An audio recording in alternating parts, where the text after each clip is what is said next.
Jahan.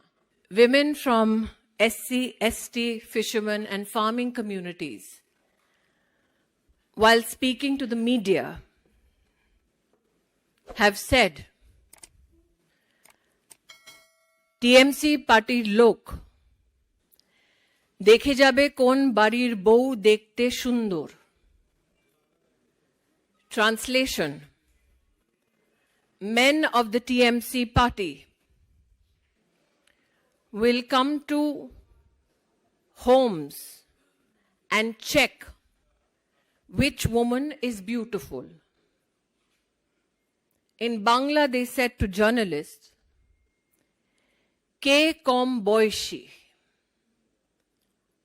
who is how young? The women of Sondesh Khali have said this to journalists regarding the TMC and their conversation with the husbands of women who are crying out for help. In Bangla, the husbands of these Hindu women were told, Tumi Shami hote paro, kintu tomar kono odhikar nei. The Hindu women's husbands were told, you can be a husband indicating in name only, but you will now have no rights. Then the Bangla women have said to journalists about the TMC, নিয়ে চলে যাবে রাতের পর রাত. They will take us night after night. They say, যতক্ষণ তাদের মনটা না ভরবে ততক্ষণ তোমার রিহাই নেই.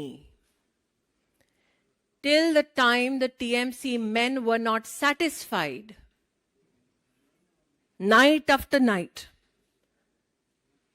you have no escape. नमस्कार। अभी जो ये आप स्मृति ईरानी की बात सुन रहे थे, ये कोई इस्लामिक देश की बात नहीं है, कोई अलग देश की बात नहीं है जहां इस प्रकार की घटनाएं होती हो। ये भारत की बात है, जहां संदेश खाली बोलकर बंगाल की एक जगह है, वहां की स्थिति है ये, जहां लोगों को घर से उठाकर गैंग रेप किया जाता है, कई दिनों तक अपने पास रखा जाता है, दिन सप्ताह महीने तक अपने पास रखा जाता है महिलाओं को। जब तक उनको उनसे संतुष्टि प्राप्त नहीं हो जाती तब तक उनको कैद में रखा जाता है और लोगों को घर जाकर चिन्हित किया जाता है कि घर में बच्ची नाबालिग है, किस घर में बच्ची, कितने घर में परिवार है, कितनी महिलाएं हैं, ये जाकर चिन्हित किया जाता है वहां के टीएमसी के कार्यकर्ताओं के द्वारा, गुंडों के द्वारा। वहां का एक नेता है साजा शेख बोल के, उसकी निगरानी में सारे चीज होते हैं और सबको पता है कि वहां किसकी सरकार है। अब आप सोचिए, हमारे देश में ये सारी चीजें हो रही है लेकिन मीडिया इसमें कोई कवरेज नहीं करता। एक ये भी कारण है कि वहां सत्ता का शरण प्राप्त है, तो वहां की लोकल मीडिया को उतना हिम्मत नहीं है कि वो अपनी जान की बाजी लगाकर ये सब चीज की रिपोर्टिंग करे। और एक भाषा का भी वो होने के कारण ये सब मेन मीडिया में आता नहीं है और इसके बारे में बातचीत होती नहीं है। आप सोचिए ना कि किसी के घर की महिलाओं को उठाकर उसके साथ गैंग रेप किया जा रहा है, उसके घर की बच्चियों को कई दिन तक अपने पास रखा जा रहा है, लेकिन वहां के लोग में इतना डर है कि वो कुछ बोल भी नहीं पा रहे। अगर किसी की शादी हो रही है तो वहां के गुंडों के द्वारा, वहां के जो गुंडे हैं जो वहां ये सब करते हैं, उनके द्वारा वो दुल्हन को उठाकर ले जा लिया जाता है, दूल्हे को धमकाया जाता है कि अभी पहले हम वो करेंगे फिर तुमको वापस करेंगे। इस प्रकार की बातें वहां आम हो चुकी है। मर्डर और किसी के घर पे कब्जा करना, किसी की जमीन पर कब्जा करना, किसी की चीज को हथिया लेना, ये सब तो आम बात है, मर्डर और ये सब लूटपाट। बाकी रेप और गैंग रेप के बारे में भी बात हो रही है, तो आप सोचिए कितनी भयावह स्थिति होगी वहां की, जहां लोगों के घर को चिन्हित किया जाता है और उनके घर के बहन बेटियों को उठाया जाता हो। ये केवल हिंदुओं के साथ हो रहा है, कि ऐसा नहीं कि दूसरे मजहब और दूसरे पंथ के साथ हो रहा है, ऐसा नहीं है। वहां हिंदुओं के साथ ही हो रहा है, वहां अधिकतर दलित लोग ही रहते हैं, उनके साथ हो रहा है, जो हिंदू है उनके साथ हो रहा है। जहां पहले हिंदू बहुसंख्यक थे, आज वहां हिंदू 5%, 10% ऐसे हो गए हैं। वहां मुस्लिम आबादी बढ़ चुकी है, यही सब चीजों के कारण। जो पहले मुगलों के काल में होता था, बहन बेटियों को उठा लेना, उस प्रकार की घटना बंगाल में चल रही है। ये स्थिति है बंगाल की, और वहां बीजेपी इस चीज को आरोप प्रत्यारोप कर रही है, आरोप लगा रही है। क्या बीजेपी सेंट्रल में होने के बाद, इतना पावर होने के बाद, क्या वहां कुछ इंटरवेन नहीं कर सकती? सबको पता है कि ममता की सरकार वहां फेल है, ममता का के शरण के कारण ही ये सब हो रहा है। तो क्या बीजेपी की सरकार वहां कुछ इंटरवेन नहीं कर सकती? कि इतना पावर होने के बाद भी आप कुछ वहां नहीं कर सकते, तो फिर लालत है आपके ऊपर। आए दिन आपके कार्यकर्ता मरते हैं, लेकिन सिर्फ आप चुनाव में अपने कार्यकर्ता के मौत में नंबर गिनाते हैं कि इतने कार्यकर्ता हमारे मर गए हैं, और उनके उसमें रोने का नाटक करते हैं सिर्फ वोट पाने के लिए। जब आपके हाथ में पावर है, जब आपको पता है कि सब चीज वहां हो रहा है, तो आपको कुछ कार्रवाई करनी चाहिए। ये नहीं कि प्रत्यारोप और आरोप कर रहे हैं वहां। और नैतिकता को लेके जाएंगे कहां आप? जब लोगों के साथ इतना बुरा बर्ताव हो रहा है, तो आप नैतिकता को क्या करोगे? नैतिकता को आप एथिक्स का क्या चार्ट डालोगे कि वहां ममता की सरकार है तो वहां इंटरवीन नहीं कर सकते? इतनी नैतिकता नहीं चाहिए। जब लोगों के साथ बुरा हो रहा है, तो वहां कुछ अनैतिक करके भी उनको, लोगों को इंसाफ दिलाया जा सकता है। हर चीज नैतिकता, एथिक्स, ये सब ढोंग धतूरा नहीं चलता जीवन में। जब किसी के साथ गलत हो रहा है, तो वहां कुछ गलत करके भी लोगों के साथ न्याय किया जा सकता है। ये बीजेपी को कभी समझ नहीं आता, खाली ये नैतिकता का चूरन चटाकर बकचोदी करती है खाली। लेकिन जिनके घर से बहन बेटी उठा ली जा रही है, सबका साथ विकास का चूरन क्या चाटेंगे?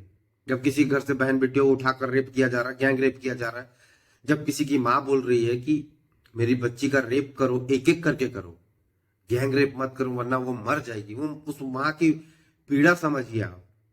वो रेप को भी सही ठहरा रही है कि एक एक करके करिए, गैंग रेप मत करिए वरना मर जाएगी। उस माँ की व्यथा क्या हाईवे को देखकर वो खुश हो जाएगी कि सबका साथ, सबका विकास का चूरन चाट कर वो खुश हो जाएगी? ये चीज मोदी सरकार को समझनी चाहिए कि वहां भी कुछ इंटरवीन करके उनको कुछ न्याय दिलाया जाए। ये सब चीज बंद किए जाए। जो जो वहां अपराधी हैं उनको अंदर किया जाए, उनको गांड तोड़ी जाए। वही साजा शेख है, जिसके जो ईडी के ऑफिसर के ऊपर जिसने हमला करवाया था, ईडी का जब रेड करने के लिए साजा शेख के ऊपर गए थे, तो उसी के गुटों के द्वारा ईडी के ऑफिसर के ऊपर हमला किए गए थे। उनकी गाड़ियों को तोड़ दी गई थी, ऑफिसर के सर फाड़ दिए गए थे।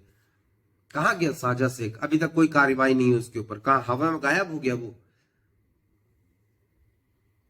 जब इतना पावर होने के बावजूद भी तुम उसको अंदर नहीं कर सकते, तो फिर तुम पर तो लालत है। क्या कर रहे हो तुम? बस 56 इंच तो छाती गिना रहे हो लोगों को, और ये बता रहे हो कि 400 पार, 370 पार, सदन में इतना अच्छा भाषण दे दिए। यही सब चूरन चटवा रहे हो तुम, जब देख रहे हो कि बहन बेटियों के साथ इतने गंदे वो हो रहे हैं। और जब इतना सब कुछ हो रहा है, तो चलो ठीक है, मेन मीडिया में इस चीज को नहीं आ रहा, लेकिन वहां की सबसे बड़ी विपक्षी पार्टी कौन है? बीजेपी है ना। तो विपक्षी पार्टी होने के नाते वहां के मुद्दे को उठाना तुम्हारा काम है। वो भी नहीं कर रहे हो, तो तुम तो उस चीज पे फेल हो रहे हो ना।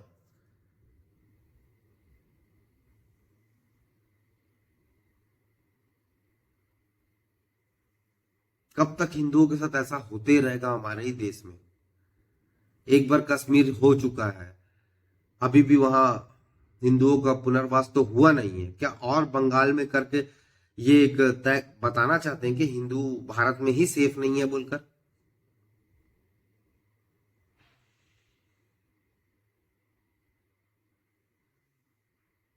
मतलब ये सब सोचकर एकदम अंदर एकदम क्यों बोले, हमें समझ नहीं आता कि हमारे देश में हिंदू 80% होने के बावजूद भी हमारे देश में हिंदुओं के साथ ये हो रहा है। और हिंदुओं की सत्ता ही है, उसके बावजूद ये हो रहा है। तो ये मतलब हिंदू सिर्फ पैसा के लिए अपना जमीर भी बेच सकता है, हिंदू पैसे के लिए किसी की गुलामी भी कर सकता है। जो अंग्रेजों के काल में हो रहा था वो आज भी वैसे ही हिंदू जीवित है, और उन्हीं के कारण मुस्लिम इतने कम होने के बावजूद भी उन्हीं की बहन बेटियों के साथ रेप कर रहे हैं, और ये सारी चीजें हो रहा है। बाकी आप ये वीडियो लोगों तक शेयर करें, और लोगों को भी पता चलना चाहिए कि हमारे देश में क्या हो रहा है। जुड़ने के लिए बहुत बहुत आभार। जय भारत, जय हिंद, जय श्री राम।